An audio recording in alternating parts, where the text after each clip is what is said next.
Well, guys, today's guest, you know him from his many works. He's a super accomplished writer. He's worked on pretty much every character from Star Wars to Hulk and now Lilo and Stitch. And he's here to talk to me. So we're talking with Greg PAK today.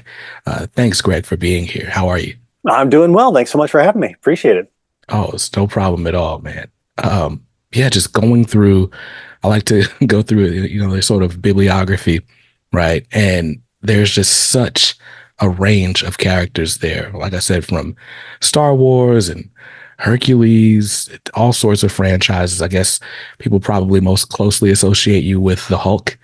Um, but now you're writing Lilo and Stitch here for Dynamite. And that does seem like kind of off the beaten path for you.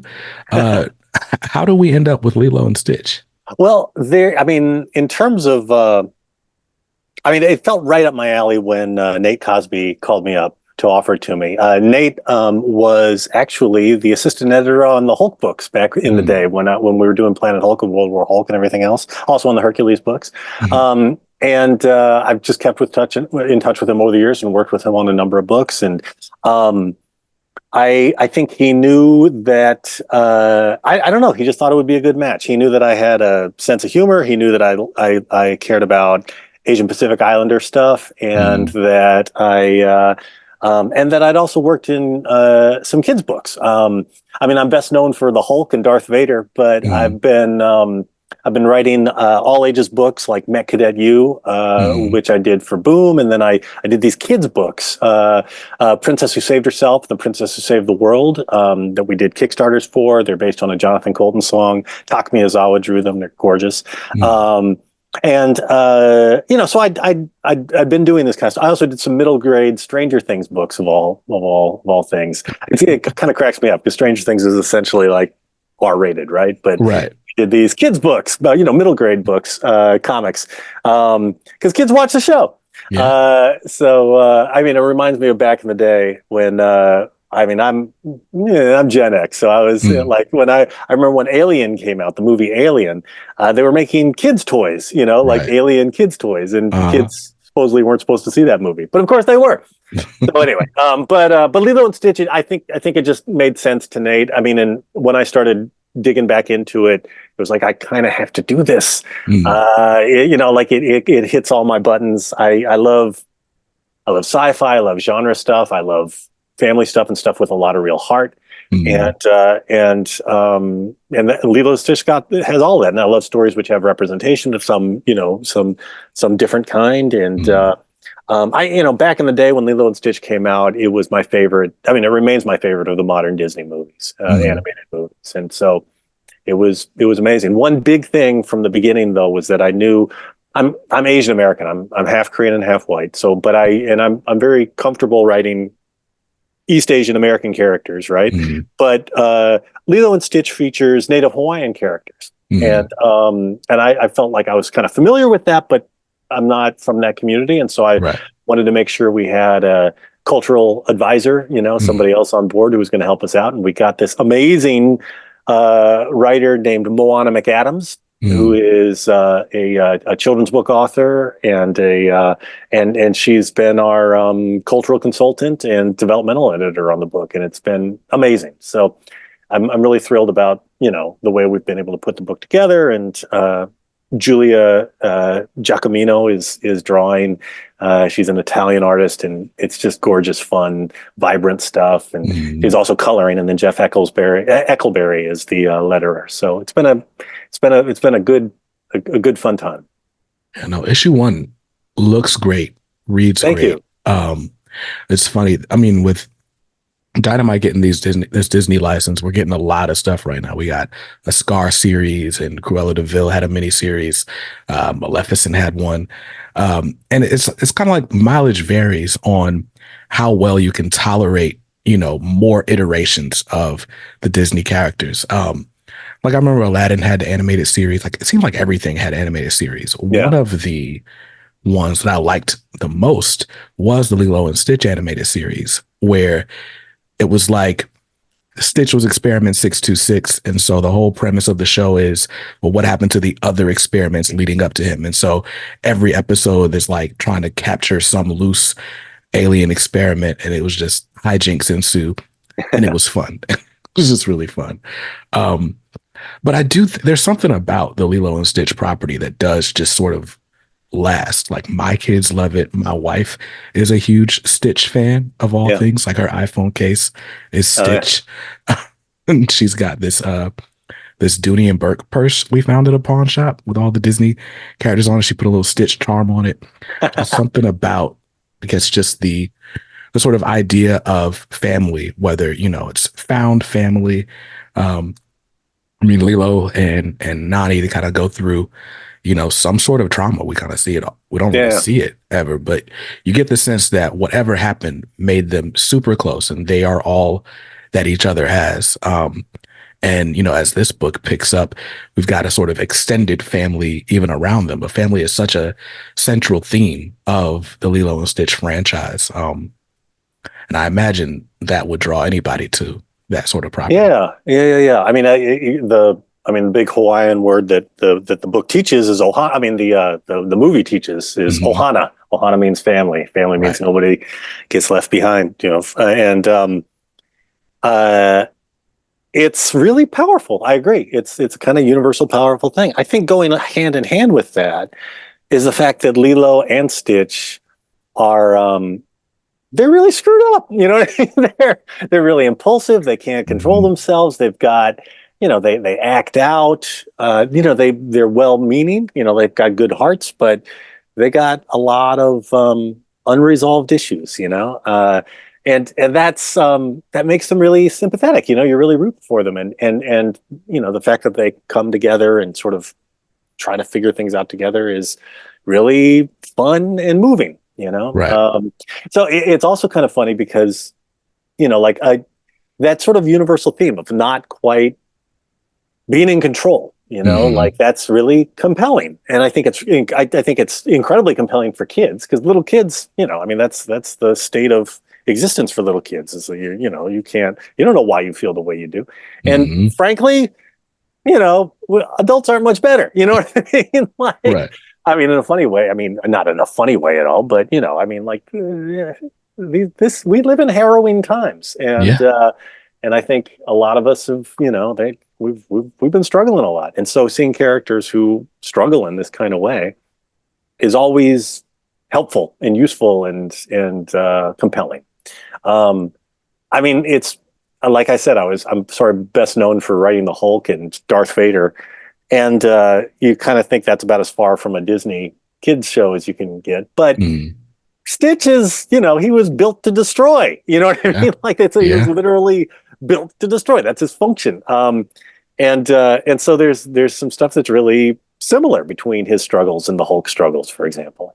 So it is funny. Like these projects sort of come together at the right time, and sort of like what you've done before has kind of prepped you for it. You know what I mean? Mhm. And like the themes you've played with, you get to play with them again in different kinds of ways, and it feels like a good match. I'm happy to be here. No, it's definitely fun. Now that you've drawn the through line, I can clearly see, right? Stitch, Darth Vader, the Hulk, three guys with bad tempers Yeah, who can get real ugly in the wrong light, yeah. you know? They have anger issues. They have impulse control issues. Right. So yeah, there's something to that. For sure.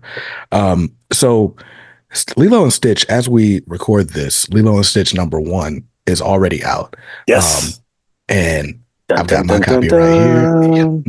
dun. we'll, we'll show them off. I love this book. Oh, thanks. Basically, you don't have to have seen Lilo and Stitch to read this book, although why not watch Lilo and Stitch? But the this you there's a it's not done in like the sort of hand wavy way where it's like, hey, here's what happened, and now let's read the book. But you very quickly get introduced to Stitch as well as Lilo and how we got to where we are and what things are like. And then we get thrust into a new adventure. And I guess not to spoil, I don't know how much you can spoil anything in an issue 1. But I don't know, let's just say it's Lilo and Stitch meets Home Alone. And where did the concept or the premise for this series come from? Well, it's funny because at the very beginning, it was pitched to me as a Stitch book, Mm, and because I think that was the idea. It was going to focus on Stitch, but so the first thought was, okay, let's put Stitch on some kind of cross country adventure where for whatever reason he has to he's pulled away from home. I mean, we're still playing with that theme Ohana, right? So mhm, like he's trying to get back home, right? and mhm, and and b- um and that's still the kind of basic structure we're using. But what was mhm, kind of great about it is that as I was working on the outlines and stuff, the our contacts at Disney were like, this is great, and hey, you know what, you could use Lilo more, you know what I mean? So we were like, mm, oh, I didn't know we could do that. So it was fantastic, you know what I mean? We really got to fly, kind of dig even deeper into all those themes and mm, really make it what it should be. And so the basic premise is that and oh yeah, and then the other sort of thing that we kind of set out for ourselves is we didn't want to just repeat the same beats as the movie. You know what I mean? mhm, At the end of the movie, so the movie. Spoiler alert! But in the movie, Stitch is this alien who escapes the Galactic Federation. He ends up on Earth. There are other aliens coming to get him. The reason they're coming to get him is because he's basically a bioweapon built for destruction, right? right. But through all of these hijinks, he ends up bonding with Lilo, and the two of them, and with this little family Mhm, on Kauai and Hawaii, and they and he basically learns what it is to be part of a family, and the two of them learn how to sort of they get a better grip on life with each other, right? mhm, And with this sort of extended group of characters. And so in doing the comic, we didn't want to sort of throw that all out and redo that story. You know what I mhm, mean? So it's like a very oh well, and also some of that stuff had already been played with. Like there's a Lilo and Stitch 2. Stitch has a glitch, mhm, which was I think it was only released on video, but it was a mhm, sequel. And in that, Stitch kind of reverts to his sort of savage form, if you will. right. And so we didn't want to, and that is I mean, that's a very kind of natural story to occur to Mhm, anybody, because you got this character who is built for destruction. Let's play with that. right. Um, but we didn't want to do that again. So instead, the idea is that he's been separated from the family, but now but he's not turning back into some kind of savage monster. Mhm, Instead, the stress comes around the fact that these alien robots who are mhm, incredibly mild mannered but want to take over the galaxy mhm, want to get his DNA so that they can make themselves more aggressive, right. so that they can destroy things better. But Stitch realizes that because these implacable robots are coming after him, if he's around Lilo, he puts Lilo in danger. Mhm, So he's trying to take care of her by separating himself from her. Um, mhm, and so we get that conflict, and we get to play with the same themes, but it's not lit Stitch sort of regressing. You know what I right. mean? Like, and we actually get to take the next step in Mhm, terms of emotion and theme. And one of the cool things, and Moana was a huge help with all of this, was we introduced sort of a sort of another sort of complementary Hawaiian native Hawaiian word and theme, which is kuleana. So you've got ohana, which is family. mhm, Kuleana is a word. It means a lot of different things, but kuleana, I mean, one of the sort of basic translations is responsibility. mhm, And it's sort of like we've got, like it's sort of you know, as you grow up in your family and in your community, you have a responsibility to your family and to your community and to the environment as a whole. All of right. these things, and so that's something that Lilo and Stitch are both learning about during the course of this storyline. It's sort of Mhm. another theme that's working in here. And anyway, so that's a long-winded answer to all that, but it's been, yeah, it's been pretty cool. Nice. And so Lilo and Stitch is 4 issues or five? Oh, well, I don't know that we've announced how many Oh, issues it is. It will, we've got, we have, it's longer than that. We've got more okay. plans. Nice. Our first story arc, I think, is 4, Okay. but yeah, it's, so keep on buying and we'll keep on making it. Nice. Nice. I'm excited about that. So Lilo and Stitch is out in stores right now. So you can call your LCS and go ahead and order it or, buy it online. Just Yep. buy the book. It's a great book. So we've talked about the present and I guess even a little bit of the future, right? Now we get to, time travel a little bit. I'm curious to know when you knew you wanted to be a writer and then Uh, when you decided comics would be your medium of choice. well, it's kind of funny. I've done a lot of different things, Mm, or did a lot, took a lot of different steps along the way, and did a lot. It seemed like I was going in a lot of different directions. But if you go all the way back, one of the very first things I was ever doing was drawing and writing comics. I mean, I mm, found a thing in my parents' house a little while back. It was like one of the first comics I ever drew. It was about a dragon that went electric, and that's about it. That was the whole story.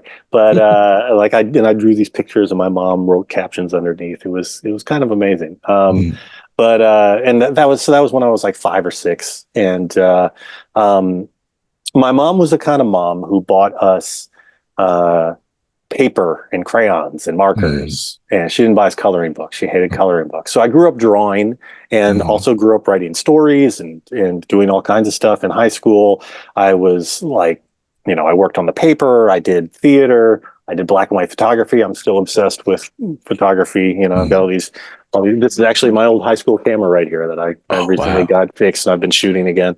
Um, and I thought I was going to be a writer. Mm, I went to college and oh yeah, and I was also drawing cartoons for my school newspaper. I went to college, I drew cartoons for some of the papers there, and I did photography for papers, and I did improv comedy, did all kinds of mm, stuff. But somehow along the way, I let myself stop thinking about writing or storytelling as a career.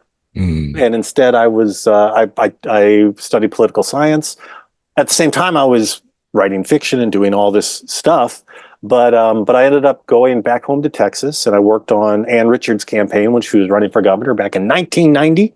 mm, And I thought I was going to go into politics. I got a Rhodes Scholarship. I went to Oxford to study history with the idea that that would make me a better politician in the end.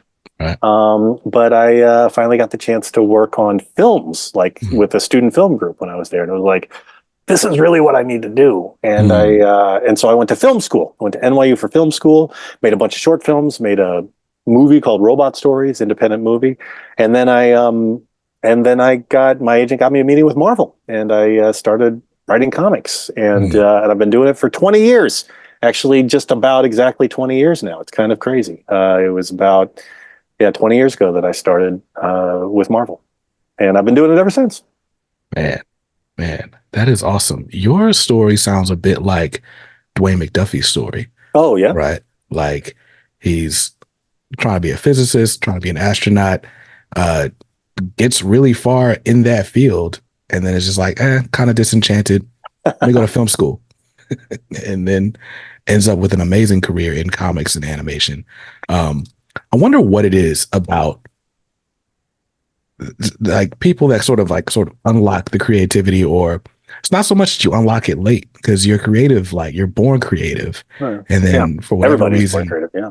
right, for whatever reason you suppress it, and then just like one day you wake up and you're like, actually, no, I'm gonna start a podcast or start taking photos or something. I think I mean, for me, there's two things. I mean, I grew up in a very white neighborhood, Mm, and the kids I knew were great, but I encountered a lot of racism from other random kids and all this kind of mm, stuff growing up. And I just always knew that storytelling was going to be part of how I survived in this world. You know what I mm, mean? Being able to tell my story, being able to communicate with people.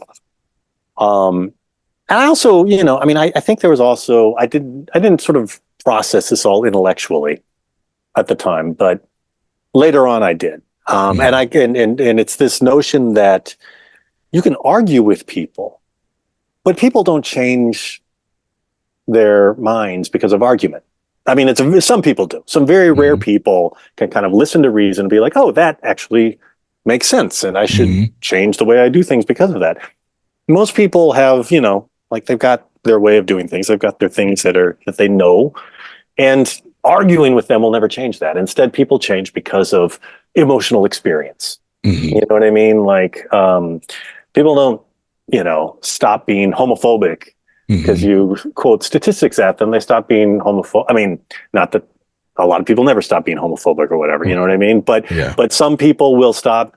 Will find a way to change their hearts because they discover that somebody they love is gay or something like that. Do you know what I Right. mean? Like that. Yeah. Like this is the way biases shift because Yeah. of actual personal experience. So I was working in politics, but then so I was working in politics. One of the reasons I was working in politics is because I cared about this stuff because I want people to get along. You know what I mean? I Yeah. want a Yeah. world in which people's rights are respected and we respect each other as human beings and et cetera, et cetera. Uh, and politics is really, really important for that. Mm-hmm. But I think I kind of realized that the sort of traditional route of politicking doesn't change people's minds. What changes people's minds is either Yeah. actual real experience or stories, and Right. stories are sort of the next best thing.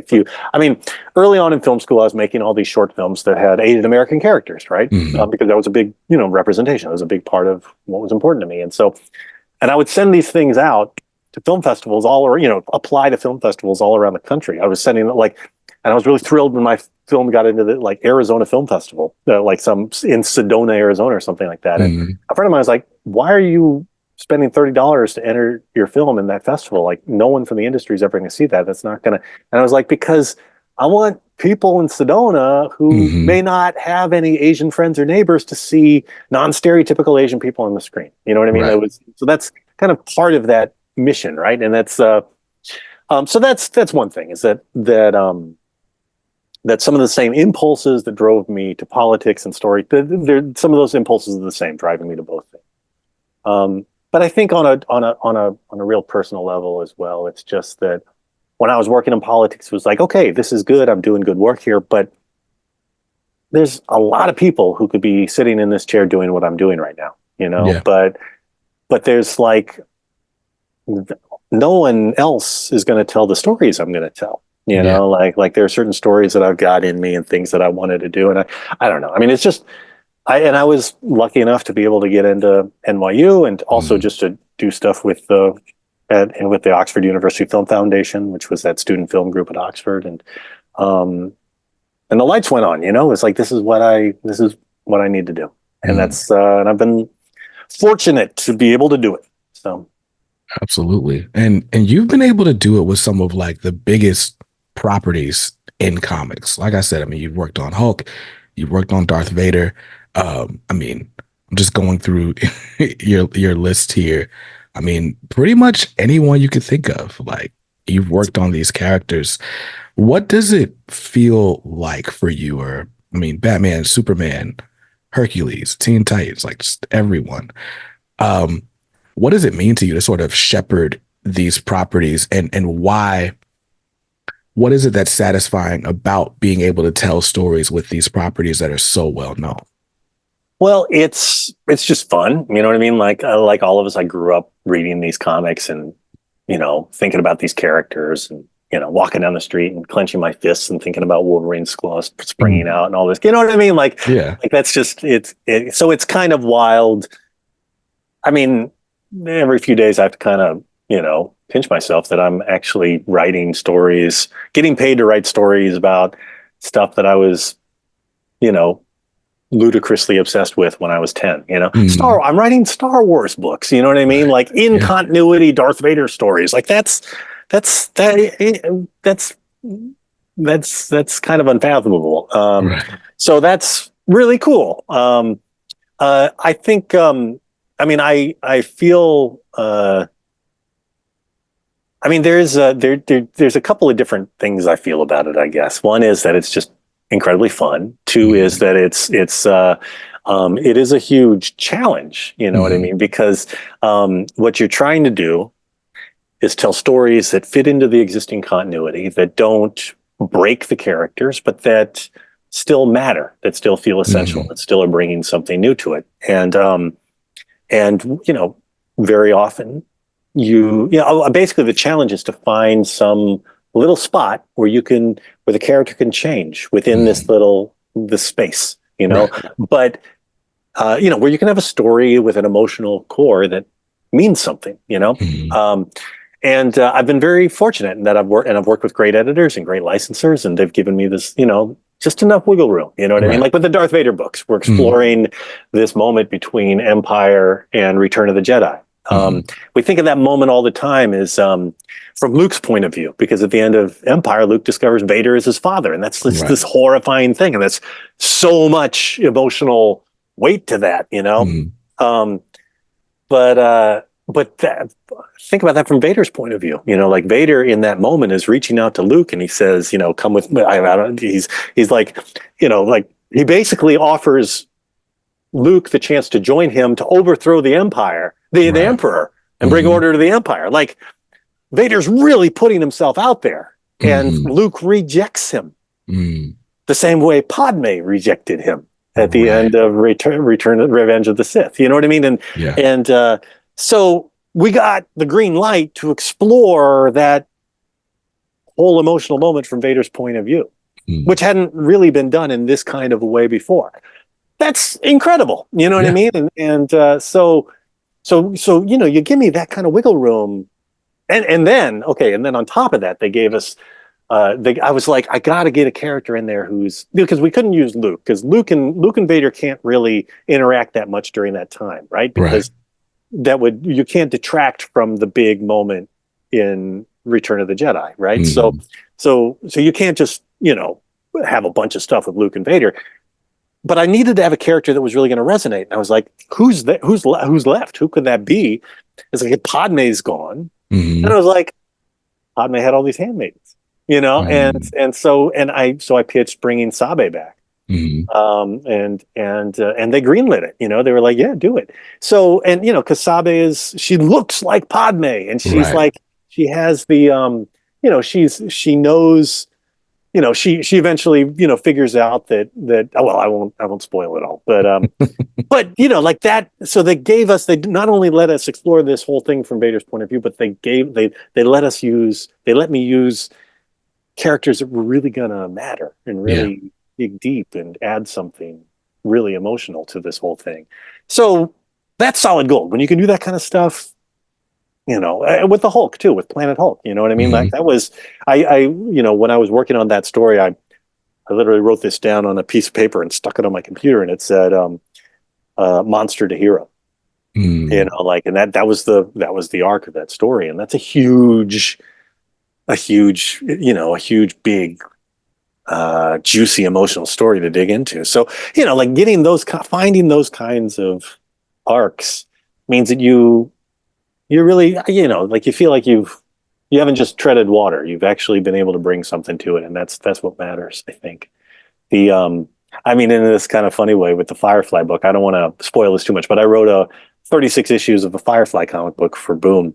And one of the big ongoing things was like, when is we were kind of teasing this throughout the whole thing, but it was like, man, Mal really needs to go to therapy. Like this guy's got all these unresolved issues, and I don't want to spoil too much, but that paid off. You know what I mean? Like being able to pay off some big things like that it's there's nothing better than that. So that's one huge thing, is being able to add something, something to these storylines and take these characters to another level.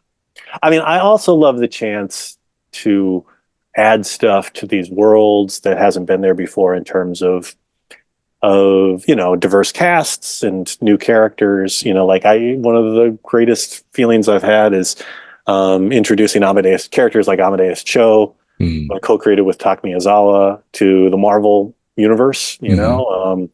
Wave is another big character.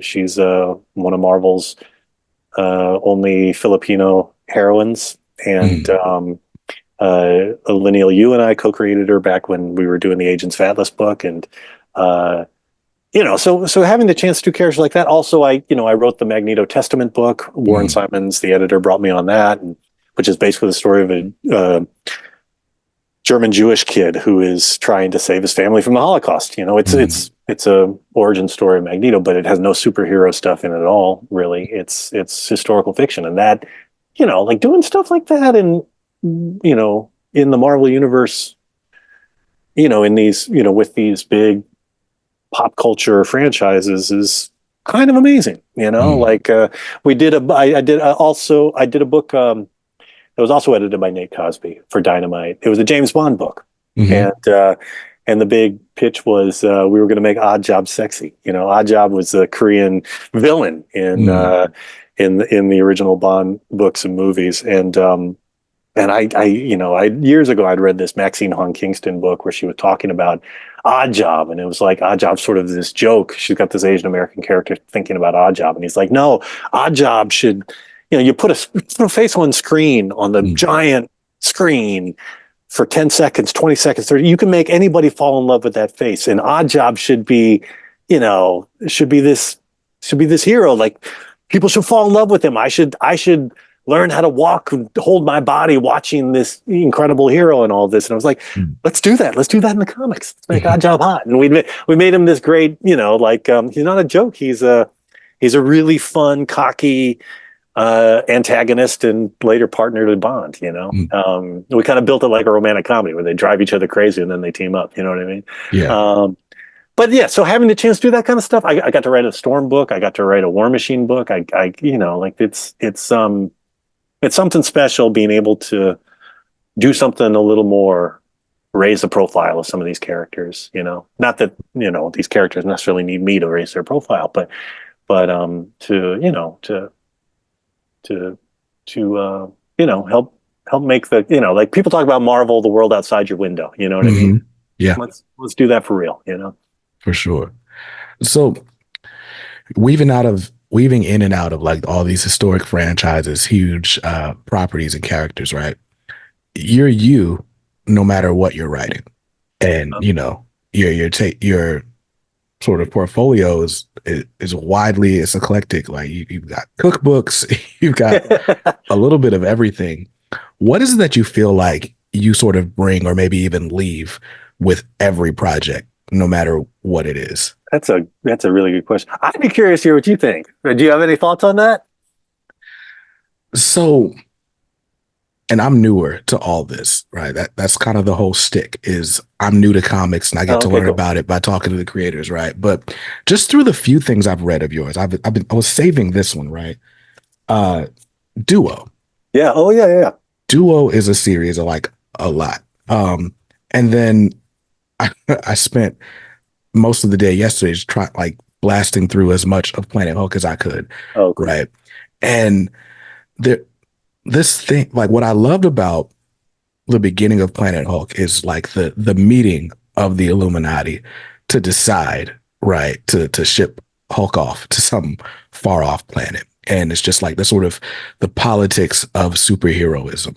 And just the sort of like, okay, well, what's the greatest good? Like, and what I love is that you call out the irony, you call out sort of grandstanding and placating.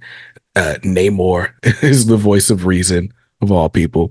Um, so there's that, right? There's just the sort of what I don't know. It just feels very human, right? Like when people pitch Planet Hulk, it's like, oh, it's Gladiator, but with the Hulk. And like, maybe because I never watched Gladiator, I was like, okay, I'm just thinking just big action pieces, right? But when I'm drilling down into it, I'm like, oh no, this is like just very human. Like we're making tough decisions, right? From Hulk's side, it's like, okay, you betrayed me, right? And you're dealing with like this betrayal and the anger that, rightfully you feel afterwards, right? Um, and so it's just very emotional isn't the word, but it has a deeper emotional core than you might think, right? Yeah. Well, And I so think, then go ahead. yeah. Sorry. Yeah, yeah. No, that's I'm glad you're getting that kind of stuff, because that's I mean, that's one of the things I guess I would have said too. Although I think maybe you may have, when you're talking about Namor, I think that you may be reading the Bendis's, because Bendis did a thing where he really delved deep into all the Illuminati, those so-called heroes debating, Mm, sending the Hulk into space. I think in Planet Hulk itself, I don't remember if actually we just had a few pages at the very beginning, but still, but like those themes and all of mm, that, like, um, I mean, that is, you touched on two things that are things that I think matter to me, that I think mm, I try to bring to everyone. One is, when you talk about, different perspectives on, characters making these kinds of decisions in, all the shades of gray of that. mm, I think that's definitely something I try to explore. I think in most of these books I'm looking at, or in a lot of these books anyway, I'm looking at how power works, and mm, how coercion and like the kind of power dynamics between people and between authority, and what kind of right people have to impose their will on other people, what kind of responsibilities that people have to each other, that kind of which is basically politics, right? You know what I mean? right, That's the right, sort of dirty word for all of that. But I think that's really important. You know what I mean? I mean, I've always another way to kind of look at that is that I tend to write books about underdogs. It's kind of mm, funny to think of Hulk as an underdog, but Hulk, because he's the strongest one there is, but right, he's certainly an underdog in terms of everybody else kind of hating him and teaming up mm, against him all the time. Um, so that kind of power structure stuff is mm, always, somewhere in the back of my head, I think, when I'm writing these stories. Uh, uh, I mean, a lot of superhero stories are about justice in some way or the other, and right, so that's part of it. Um, and then when you talk about emotion, that's a huge part of it. Like I always talk. I mean, back in the day when I was making that movie Robot Stories, people would ask me, "What kind of stuff do you do?" And I would say I like to combine fun genre stuff with mm, real emotional stories. You know what yeah, I mean? Like that was sort of my dealio. I mean, the duo book you're holding there is kind of the epitome of yes, the way. Like yes, the wild sci-fi story about mm, two lovers who are basically trapped in one body, in one mm, mind, and it asks the question of like how would you, what would it be like if you could hear and see and feel every single thing that your partner ever saw or thought or felt. You know what I mean? right, Like would that drive, what would that do to your relationship? right. Um, And I well, think so that it's, one, sorry, go on. I was gonna say, I think that one maybe hit different for me just because I'm married, right? Yeah. And so it's just like this idea, one of the all right, so duo. I'm gonna explain the basic premise. And I'm gonna try not to spoil things Yeah. because, go read the book. But Duo is kind of a fresh take on Zombie, which Yes. was a character that had debuted during the OG Milestone run in the 90s, where it was super like supernatural back then. This run is a lot more. This take is a lot more scientific, but Yeah. this guy, Dr. David Kim, is a scientist along with his, I believe, fiance. I don't believe they're married in the Yeah, book. they're not married yet. Yeah, I think they are. Yeah, you're right. They're fiance. So his fiance Kelly, they're working on this just incredible, nanite technology together. There's an accident in the lab, or was it an accident? I don't know. Right. But because of this accident, right, the nanites basically take over to save them both. But the way they do that is by basically killing Kelly, but not really killing her, just kind of just doing away with her body.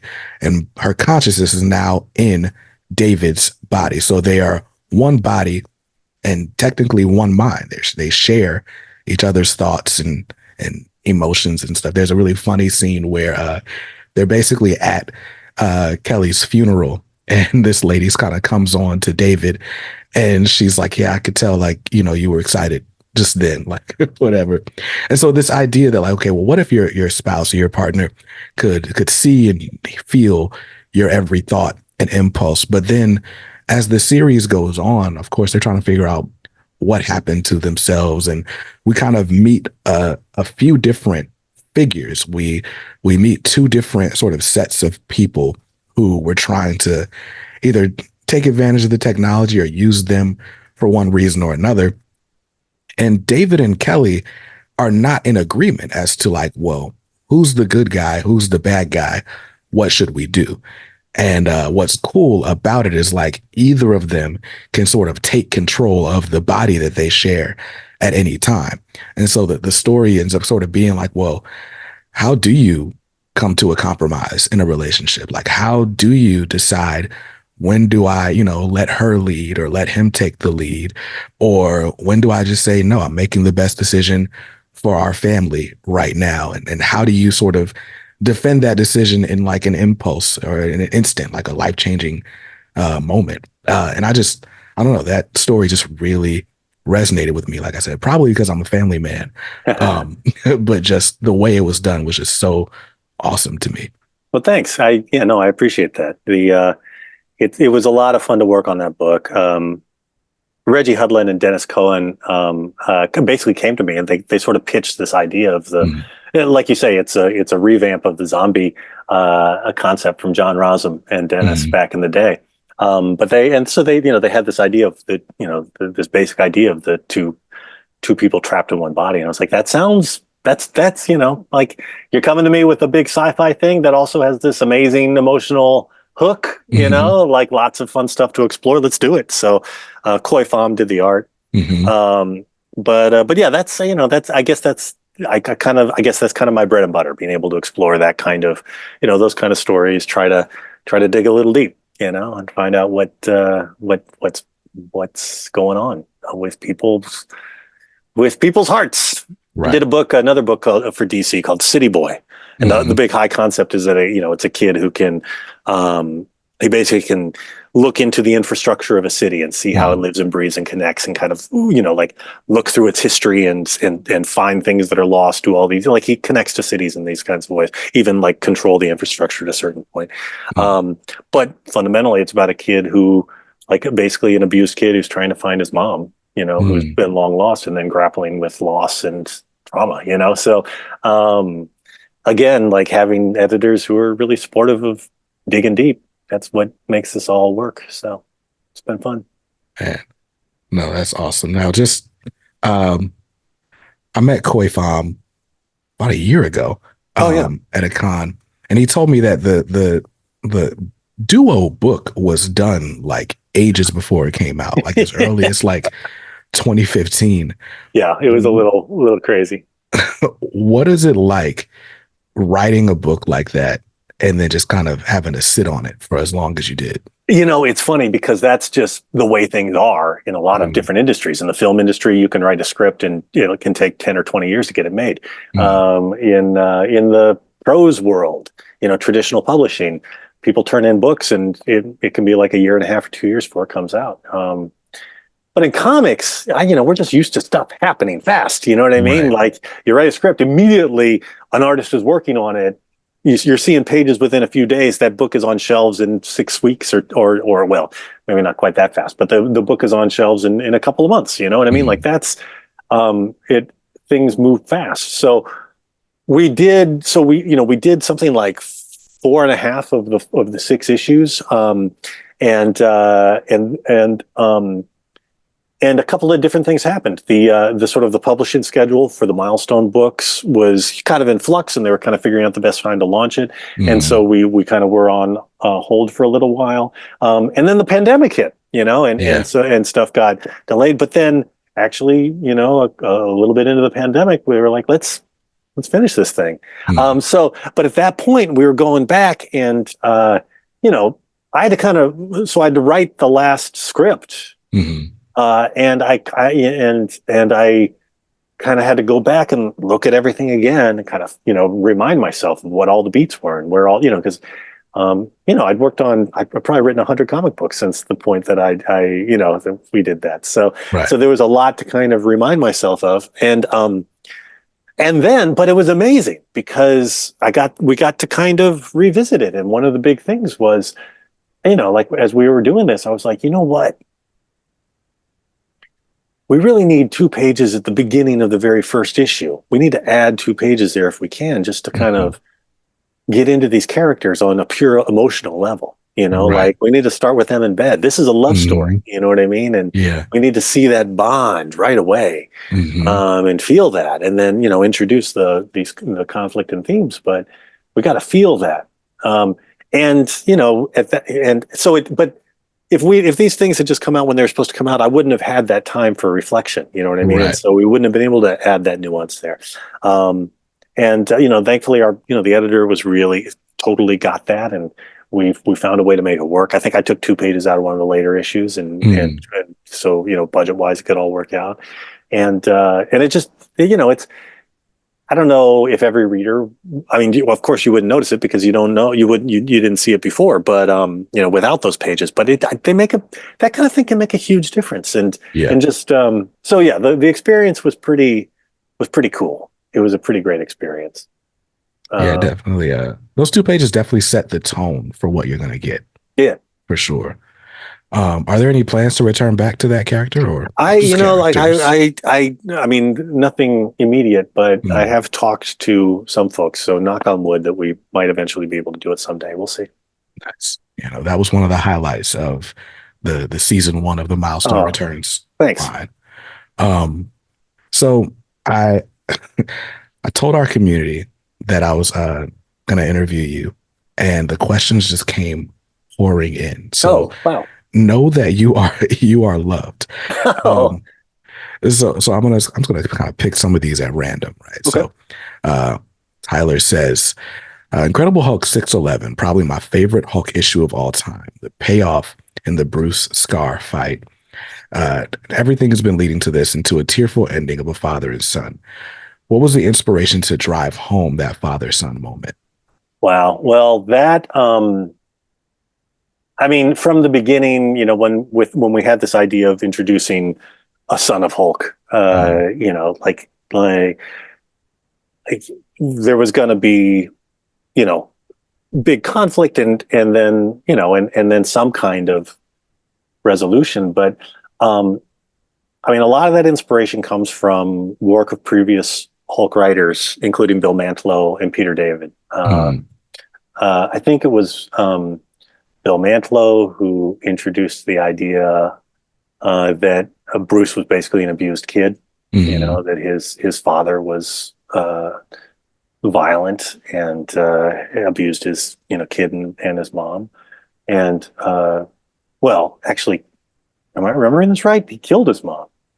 mm, And then Peter David picked that up again and did a story in which um, Banner accidentally, like attacked by his father, he kicks back at him, and Banner's father falls and cracks his head on. Oh, right, he cracks his head on the mother's gravestone, I think. mm, So Banner actually kills his own father, right. by accident. But Mm, but so yeah, it's this whole horrible trauma thing about. I mean, the whole Crossroads story. In the end, you realize is this whole like that Mantlo did.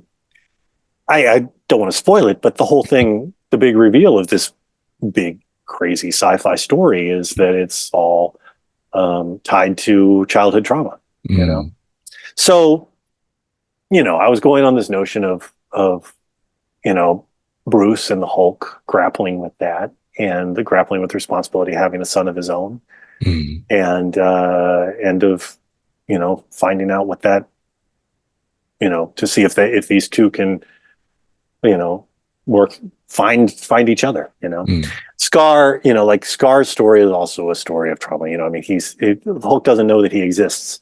Hulk thinks that Scar, that his unborn child was killed when Crown City was destroyed at the end of Planet Hulk. But Scar, being a son of Hulk, survived. Um, as a and sort of was born in fire, basically, when his mother died, and he grows up sort of Tarzan style, almost, among mm, the monsters in the swamps, the fire swamps, basically, and sort of becomes this barbarian warrior.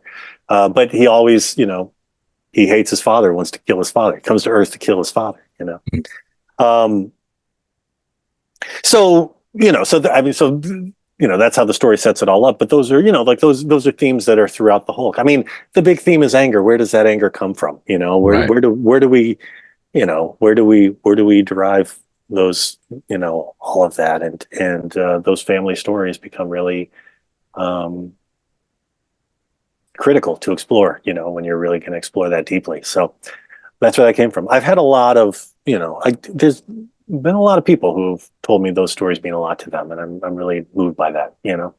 The Paul Pelletier drew that issue, and there's a splash page at the end where, you finally see uh, Banner embrace this kid, or I can't remember if it's Banner or it's the Hulk who's embracing the kid in that moment. But and I think it's Banner. I think it's Banner and the kid are embracing, and then you see sort of these sort of ghostly figures of Scar and the Hulk, Right. above them. But that kind of yeah, that I mean that moment killed me. You know what I mean? Like it's Yeah. and Paul just drew it so incredibly well. Sure. So You spent a, thank you to Tyler for asking that question. yes. Um, Now you spent a lot of time on the Hulk. Obviously nobody writes stuff. Well, I shouldn't say obviously, and I shouldn't say nobody, right? But typically, if you're writing a character for that long, it's because you enjoy writing that character, right? What kept you on the Hulk for so long? Oh, I don't know. I mean, there's some characters. Well, like I seem very calm, and I hope I seem pretty calm and collected. But Right. I'm an angry person. You know what I mean? Mm, I'm very angry deep right. inside. Not even deep inside, just right on the surface. And so, that character has always made sense to me. The character I've always loved that character. I mean, I love that character back in the day. When the Mm, Bill Bixby, Lou Ferrigno show was on. That was my favorite show. yeah. It introduced me to the literary concept of tragedy. I'm not even kidding. It was one of the Mm, first things that I watched as a kid that was like did not have a happy ending every time. You know what I mean? It was like, yeah. wow, this is hardcore. This is deep. But that theme of anger played out in so many different ways, and also, frankly, the theme of family. Mm, Here we are. This is another connection to Lilo and Stitch, the Ohana right. thing, right? But Right. that's, I mean, the Hulk. The Hulk always says, he just wants to be left alone. Mm, But there are few other Marvel characters that have as many family members as part of their extended cast as the Hulk. You mm, know what I mean? right. Like, and it's really that's just an ongoing thing, the Hulk family.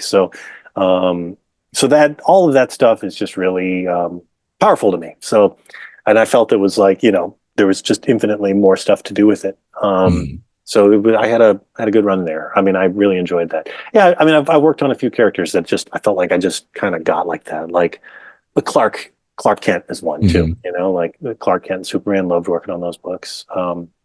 Vader, like working on the Vader book. I mean, it's similar kind of stuff. There's a person with a lot of a lot of issues, yeah. also related to family. Mm, Uh, yeah, no, it's yeah. There's some characters. I think there's also something about the Hulk and Vader, and also like Captain Adama, which was a character from Battlestar Galactica. I wrote that Battlestar Galactica series, but I remember these characters are also all interesting to me because they don't talk too much. You know what I mm, mean?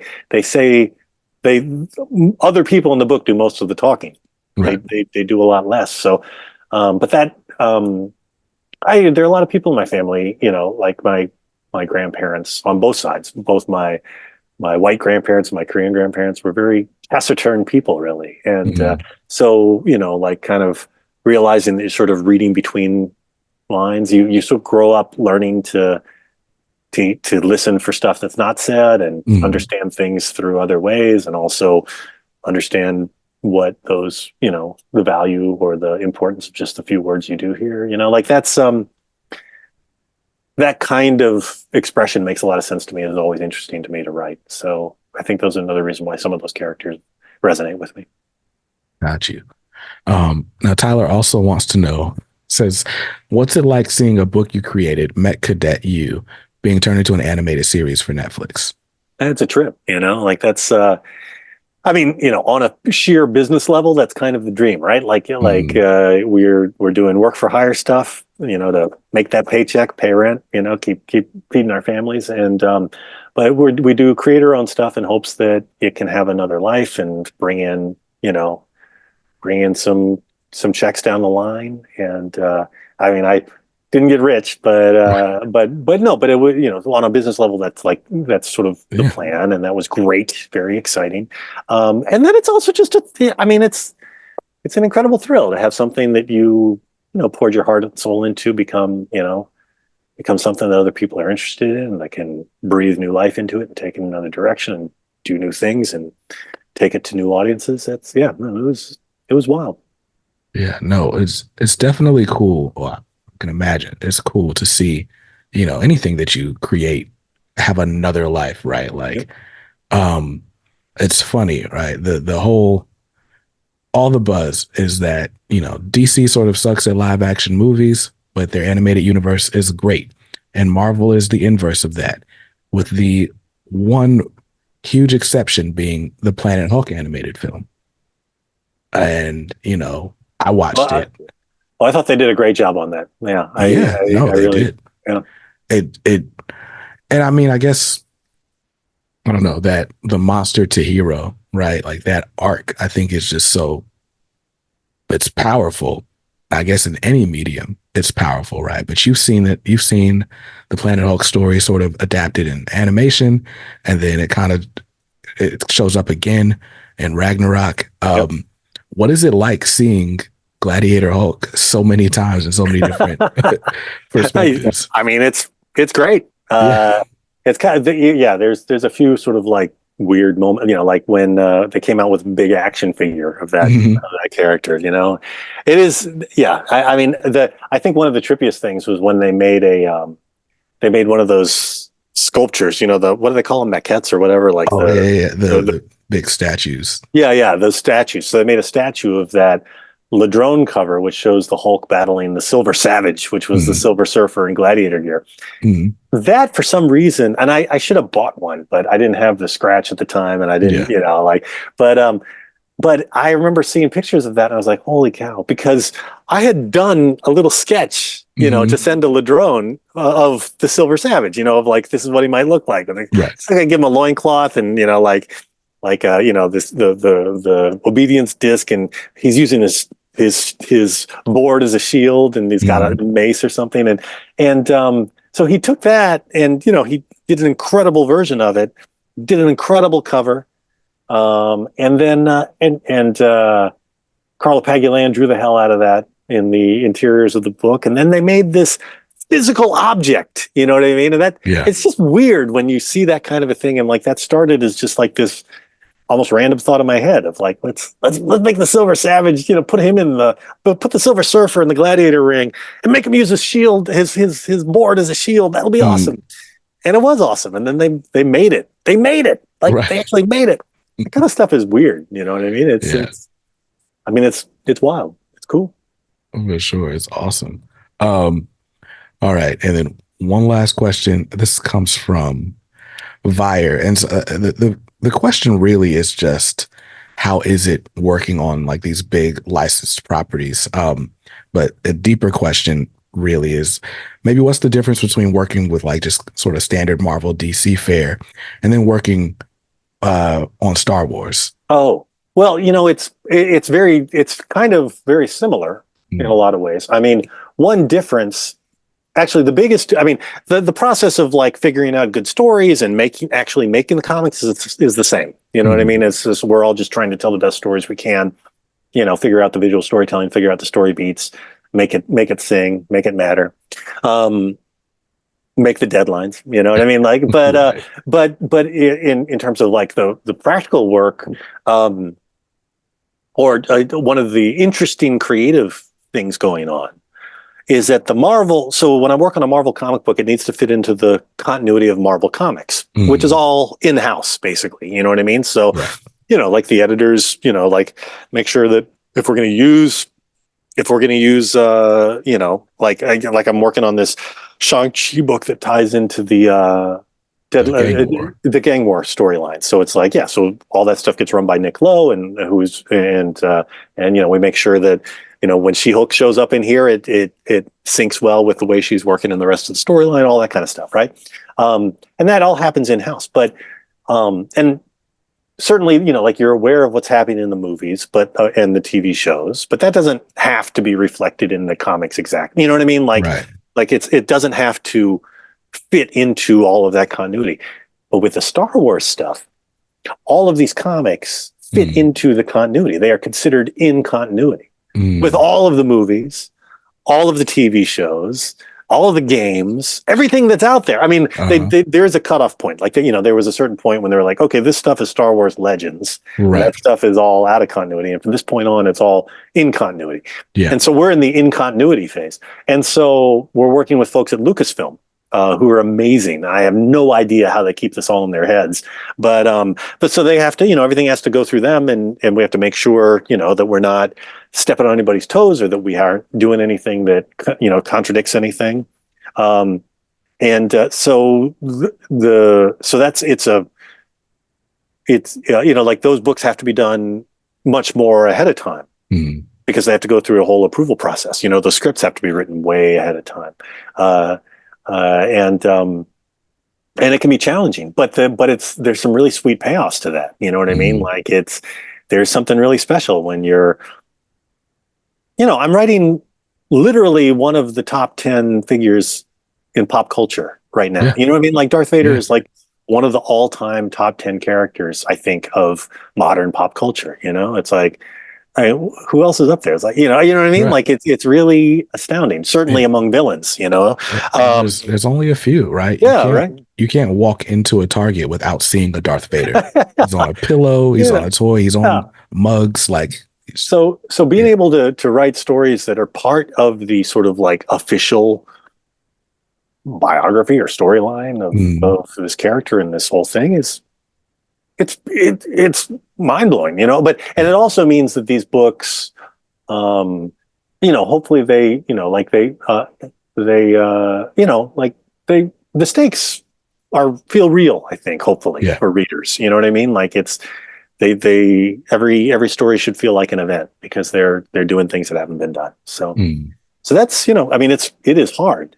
You know what yeah. I mean? Like we get paid the medium-sized bucks, like we're earning every one of those bucks, you know what I Right. mean? But it's great, so but those are some of the differences. I mean, it's all, on a fundamental level as a storyteller, I'm thrilled to be working on any of these, you know what I Yeah. mean? But yeah, they each have different levels of complexity, in terms of approvals and all of that. Gotcha. Yeah. No. The question I always ask when it comes to like these big licensed properties, what's something that you wanted to do that you were surprised to find out you couldn't do? Oh, that I couldn't? Yeah. Well, I can't really talk about what I can't do. Okay. Partly because sometimes we end up being able to do it. You know what I mean? So I don't want to Yeah. jinx it by talking about it. I will say that there have been times when I pitched something that I thought was really, really great. And I don't like it didn't contradict with anything. It was like really perfect for the moment. And then Hmm. we got back a no without really an explanation. And Mm. I kind of, I was like, I bet they're planning to do that themselves in some other thing. And then, Uh, and then a couple of years later, I saw it come out in a TV show. So I gotcha. won't. I'm not even going to say what it was, but it's Yeah. like there are those kinds of moments where Yeah. there are some ideas which are really really great ideas, but you know what? Somebody else had that same idea, and they're Right. already doing that in another format. So or, sometimes when I get those kinds of, and they can't tell us that, of Mm. course, in the moment, you know what I mean? But sometimes when I get those kinds of, when I get a no and it's for that kind of a reason, even though they can't tell me that, but I have that suspicion, it's like, okay, well, I can actually feel good about that one because it means it was a really great idea. Right. Right. So, guess as we're winding down, right? One thing that you've brought up a lot, and it's sort of been a theme of your work is just, I don't know, I guess what I would say is just kind of telling human stories, right? But you've mentioned that diversity and representation is just really important to you. Um, have you thought about like, I don't know, starting up like your own like comics label or like bringing like a sort of coalition of creators to sort of bring more stories out? Well, I have done a pretty good amount of self-publishing, you know what I Mm, mean? In the sense that, like, I did Kickstarters. I've mostly done those with Jonathan Colton. I don't know. I mean, not not only, but that's where we started. We did three books based on his songs, Mm. including those children's books that I was talking about, The Princess Who Saved Herself. And then I've done other books since then. I did a Kickstarter how-to book. I did a cookbook. And I did a book of poetry actually, Mm.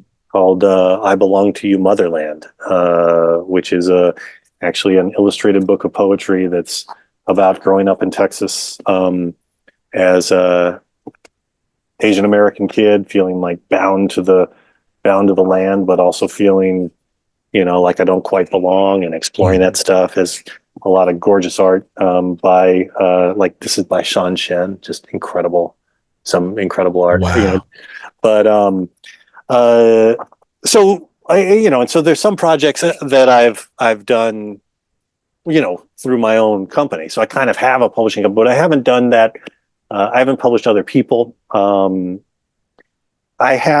mean, there have been a few times when I've talked about, putting together ventures with other folks, but Mm. I haven't really had the time to kind of devote to that. It is a huge thing to start a publishing company, though. I mean, it's Yeah. one thing to do Kickstarters, but Mm. to do an actual publishing company that's a whole nother beast. I mean, I hugely admire folks like Spike Trotman. You know what I Mm. mean? Like, who's a hero in the field.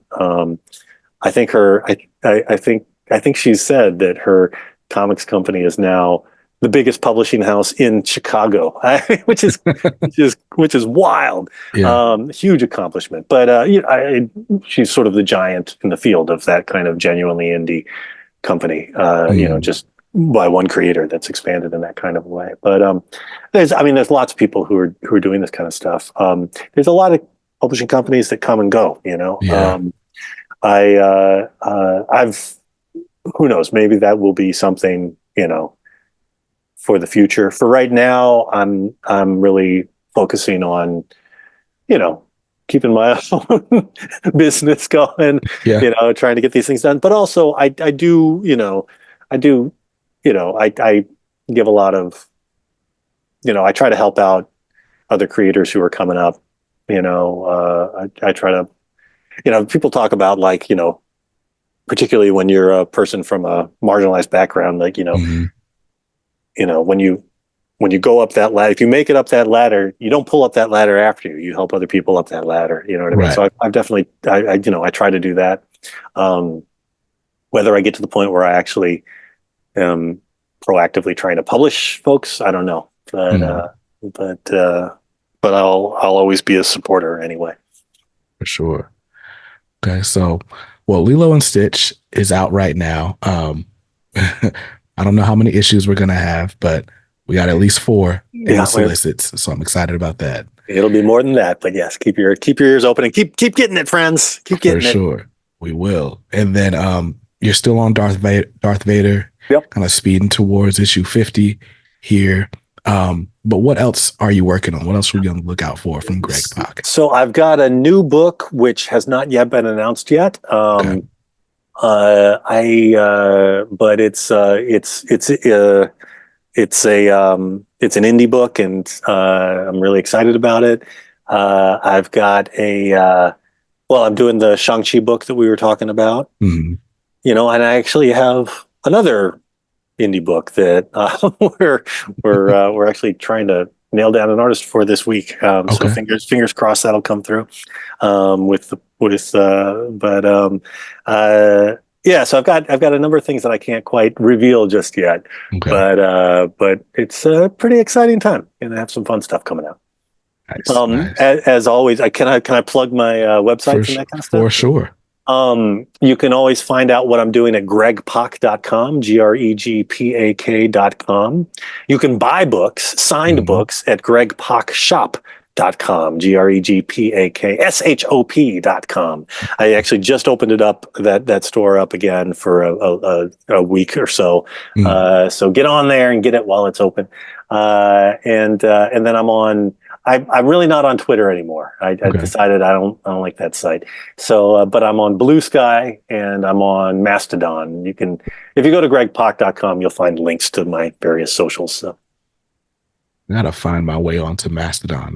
The whole like post Twitter world of text based social apps is so crazy. It is indeed. It's confusing. It's a lot. I do think I Mastodon is the one that weirdly enough I think is going to last longest because it's Mm, not owned by a billionaire. You know what right. I mean? So it won't get destroyed overnight at some by someone's fickle whims. Um, but yeah, email me and if you want more info, I'll fill you in. I'll hook you up with an invite to the server I'm on, Okay. if you're Okay. interested. And then, Cool. but Blue Sky, I'm also spent a lot. Blue Sky, I think, has more comics folks than anywhere else right now. Mm, And literally today, I mean, not today when you're hearing this, but today yeah. when we're recording this, they just opened it up to the public in general. You don't have to have an Okay. invite to get onto Blue Sky anymore. You don't have to invite to get onto Mastodon either. Uh, it's yeah, it's kind of an exciting time. But Nice. yeah, whether how safe all these things are, like how good their trust and safety and anti-harassment stuff is, it's all Yeah. remains to be seen. But Right. they're all better than Twitter right now, anyway. So Yeah. Yeah. Or X or yeah, I refuse to call it that, but it's the dumbest anyway. name. But anyway, well, I always leave all these conversations with homework. I'm excited. We got a lot of things you can't announce yet, which means, hey, there's an open invitation for you to come back when you Oh, can thank you. announce those things. I would be delighted. Thank you. Nice. So between now and then, let's pick three works, right? Three books that anyone should read or could read to be like, you know what? I read Greg Pak and I like Oh, that guy. oh, okay. I would say, well, Planet Hulk is probably the no-brainer. Mm-hmm. That's the big epic that I'm best known for. Mm-hmm. It's a big space gladiator story with a ton of heart. Mm-hmm.